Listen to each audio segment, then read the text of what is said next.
Corona की तीसरी लहर में शिद्दत आती जा रही है। केसेस में मुसलसल इजाफा हो रहा है और मुल्क की अहम शख्सियात भी इसकी लपेट में आ गई हैं। वज़ीर आज़म इमरान खान के बाद अब सदर आरिफ अलवी और वज़ीर दिफा परवेज़ खटक भी कोरोना से मुतासिर हो गए हैं। सदर आरिफ अलवी ने कोरोना टेस्ट मस्बत आने की तस्दीक करते हुए अपने ट्विटर पैगाम में कहा कि मुझे वैक्सीन की पहली खुराक लग चुकी थी, मगर एंटीबॉडीज़ दूसरी खुराक के बाद बनना शुरू होती हैं, जो मुझे 1 हफ्ते में लगनी थी।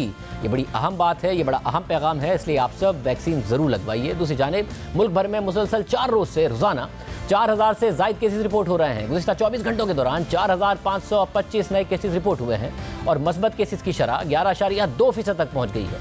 गुज़िश्ता 24 घंटों के दौरान कोरोना से 41 अमवात रिपोर्ट हुई हैं। मस्बत केसेस की शरह सबसे ज़्यादा पंजाब, खैबर पख्तूनख्वा और इस्लामाबाद में रिपोर्ट हुई है। NCOC के मुताबिक पेशावर में मस्बत केसेस की शरह 22%, लाहौर में 17%, रावलपिंडी में 15% और फैसलाबाद में 15% है, जिसकी वजह से सख्त इकदामात भी इन इलाकों में जहां पर ये रेट ज़्यादा है किए जा रहे हैं। हमारे साथ doctor Qaiser Sajjad, general secretary Pakistan medical association मौजूद। डॉक्टर साहब बहुत शुक्रिया। डॉक्टर साहब, आपने ये कहा कि केसेस अंडर रिपोर्ट भी हो रहे हैं, ये बताइएगा आप भी समझते हैं कि जो दूसरी लहर थी कोरोना की और जो पहली भी लहर है उससे भी ज़्यादा संगीन मामला है इस वक्त?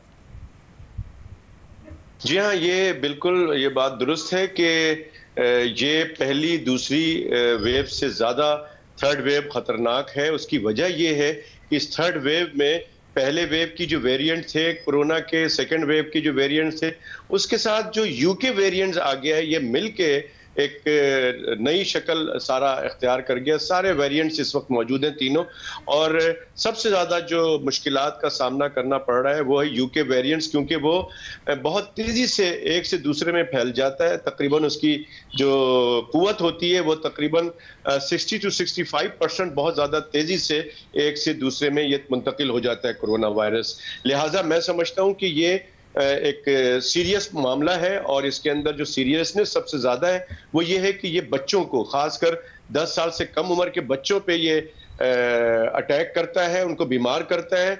लेकिन अच्छी बात ये है कि वो बच्चे ज्यादा सीरियस बीमार नहीं होते हैं। लेकिन इसमें बुरी बात ये है कि ये बच्चे घर लेके जाते हैं और अपने एल्डर्स को ये बीमार करते हैं, लाइक के दादा दादी, नाना नानी और अपने पेरेंट्स को, जो बूढ़े बाप होते हैं, उनको ये बीमार करते हैं। वैसे मगर अब क्या किया जाए? अवाम हुकूमत के कहने के बावजूद SOPs पर अमल नहीं कर रहे, एहतियात नहीं कर रहे हैं, वैक्सीनेशन में हमारा मुल्क बहुत पीछे है, तो किस तरीके से कंट्रोल किया जाए इसे? देखिए, इसमें बार बार हम कह रहे हैं कि हुकूमत को सिर्फ बोलना नहीं है, हुकूमत को अमल दरामद कराना है SOPs पे।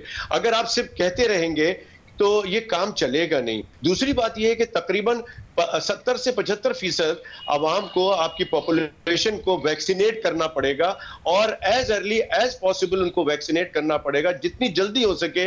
वैक्सीन का ये हाल तक हमें जो नेशनल वैक्सीन मिली है, हम उसी पे बात किए हुए हैं। हमने अब तक खरीदी वैक्सीन अगर नहीं मंगवाई है पाकिस्तान में, और वो वैक्सीन आपको शायद से बताऊं कि 60 साल से कम उम्र के जो हेल्थ वर्कर्स हैं हमारे, उसकी हुकूमत पाकिस्तान ने वैक्सीन लगाना बंद कर दिया, उनकी रजिस्ट्रेशन बंद हो गई है। और रजिस्ट्रेशन का अमल भी इतना मुश्किल कर दिया गया है कि लोग 1166 पे उसको रजिस्टर कराते हैं, उसको कोड हासिल करते हैं, तभी वैक्सीन लगता है।